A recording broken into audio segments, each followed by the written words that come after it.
Anyway, let's start with the supposed title decider at Etihad when Man City took on Arsenal, and the final score was 2-all. City scored in the 97th minute. John Stones was the scorer, and despite the general consensus would be that Arsenal bottled it again, but you have to hand it to them. Despite going down to 10 men, I thought they did a fantastic job. They have been good at parking the bus and they absorb the pressure very well. So, what do you guys think about it? Do you think Arsenal bottled it? Do you think they have a chance in this title race? Oh, for sure. I think definitely have a chance. And I think one thing that I probably thought and think of Arsenal this season is the defensive solidity that they have straight down their spine is probably a little more than the flair that they have up front. So Yeah. they have now kind of moved away from the typical Arsenal template of quick passing and those interchanges and being just a good attacking unit but frail at the back. And they've sort of gone back to what they were maybe under George Graham and eventually under Wenger, when they've got a very solid back four. They have those two, that one sitter in midfield, and they've got a couple of strong, physically strong and also strong in possession. The number eights that they have, and even if they may be a little more functional up front, but all that solidarity speaks more of a team that will eventually challenge for the title than just having a team that's going to be crazy up front, but they'll always concede goals at the end, which ironically they did today. But I think in terms of a title challenger, yeah, it's going to be between City and Arsenal. I think this season, and in a weird sort of way, I think the new back four and Partey and eventually Rice and these guys playing together, I think it will add to the solidity. Sorry, but what they will have to figure out, in my opinion, and where I still am not convinced, I don't know what you guys think, is somewhere that front three isn't working or it's faltering a little bit. I don't know what you guys think. Yeah, I mean, I thought the front right now, I mean, Arsenal from set pieces is insane. I Insane. absolutely cannot believe how good they are at set pieces. Like Yeah. they have, I don't know what it is, and I find it hard to explain because, even at Liverpool, we have very aerially dominant center backs, both of them, but they don't nearly score as many goals as Arsenal center backs do, especially Yeah. Gabriel. I don't know, it's a credit to them only at the end of the day, and that's how they got both of the last goals. And yes, I agree, I don't think the front three, whatever their front, and Saka is probably carries their attack at the moment. That's what I think. I think he is their second best player, or if not the best player on their team at the moment. And but again, how many times are they going to, like Tottenham away, they did the same thing. They scored from a set piece. City again, they scored from a set piece. If they continue doing it, great. That'll be a very very big plus for them. That's a amazing trait to have as a team, that you're always able to score from set pieces. But then again, the same question what Rohit said, right? Is their front three clicking? Are they actually scoring that many goals? Are they actually creating that much? I don't know. And I don't know if that's going to. I again, it could be because of Odegaard is not there. I think he's genuinely there. The one who sort of links. He's that link between their attack and their defense and their he's their most important player, I think. And maybe until he's out, maybe this is the way for them to keep moving forward. That's what great teams do, right?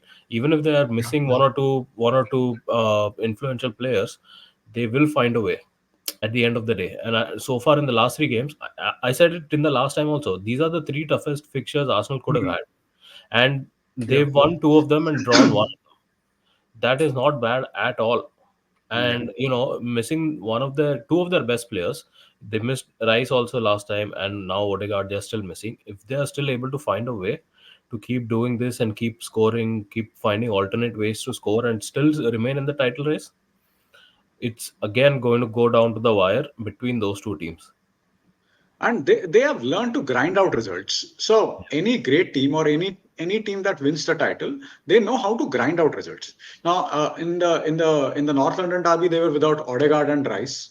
Yesterday they were without Odegaard, this was their biggest game of the season, and I think Rice has been rubbish since the Euros. So I thought Partey was excellent yesterday. So I like how, I mean, they always accuse Mourinho of parking the bus, and now they are extremely good at it. I find that really funny, and especially when they were 10 down to 10 men, and I did not expect them to last for as long as they did. I thought City would score two goals within 30 minutes of the game, of the second half. But about that red card, I understand that. I know by letter of the law it was a legit yellow, and Trossard should have. I mean, he clearly should have known better, especially after Rice's sending off in their third game against Brighton. But I think this is such a soft yellow. I mean, just imagine someone like Graham Paul sending Keane and Vieira in the tunnel at Highbury. For some reason, I can't get my head wrapped around it. Yeah, yeah. Oh, yeah. That red card, right? I mean, see, letter of the law, yeah, I agree. It is a foul. Like nowadays, but then again, the same thing you can say. You can point out there are many instances this season already. Actually, when Yeah. Liverpool played Nottingham Forest, Szoboszlai did the same thing. In the second half, Okay. he kicked the Okay. ball away, and he didn't just kick the ball away. Like he kicked the ball away very aggressively, and he was Okay. already on a yellow. He should have easily gotten a second yellow. In the same City and Arsenal game also, I think Jeremy Doku did the same thing Toku. Yeah. in the first half. He didn't get a card. Yeah. And Arsenal, yeah, I mean both of their red cards, Rice and now Trossard, same thing. It's Yeah. been a little bit more harsh towards them, I guess. But I don't understand the rule, but there's a lot of rules I don't understand anymore, to be honest. No, but And yeah, I'll tell you what the thing is not even that these rules, they're unfair or they're soft. My main issue with the refereeing is consistency. Yeah.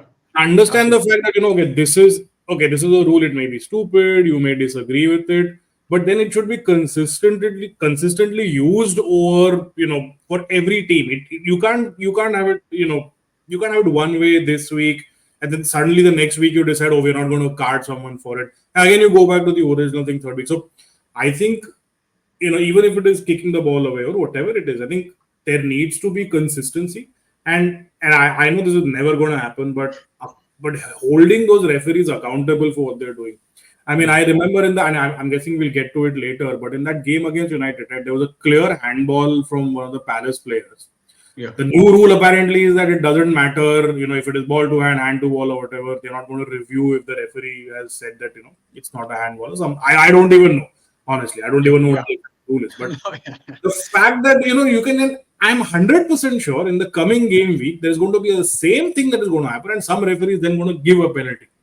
And all of this it frustrates me. It's not the rules, it's the implementation of the rules that really gets my yeah. goat. Yeah. Implementation Because of VAR there as well, was. right? It's the same thing. I think people complain about implementation of VAR also. It's the same thing. Yeah. It's not So, the it's not the technology. It's the people behind the technology and the consistency. There is absolutely no consistency. and that was my point. At the Euros, there was absolutely no issues with VR except for one incident when an English referee was involved. Yeah, I mean, there was no issue with VAR. I yeah. mean, something has to be done about English refereeing. I don't know what, but yeah. So Arsenal, I think this was ever since Guardiola took over in 2016. This was Arsenal's. No, Arsenal doesn't have a single win at Etihad, and this Hmm. was only their second draw. Arteta has So never that won against Guardiola, right? once last season, Oh, at but You that could Etihad. have, game you was could at. have just stopped that sentence that Arteta has never won. If you really wanted to trigger Arsenal fans, you could have just stopped I think some of Mangesh friend are going to come for you there. this time. Want to hide, man, hide under the table.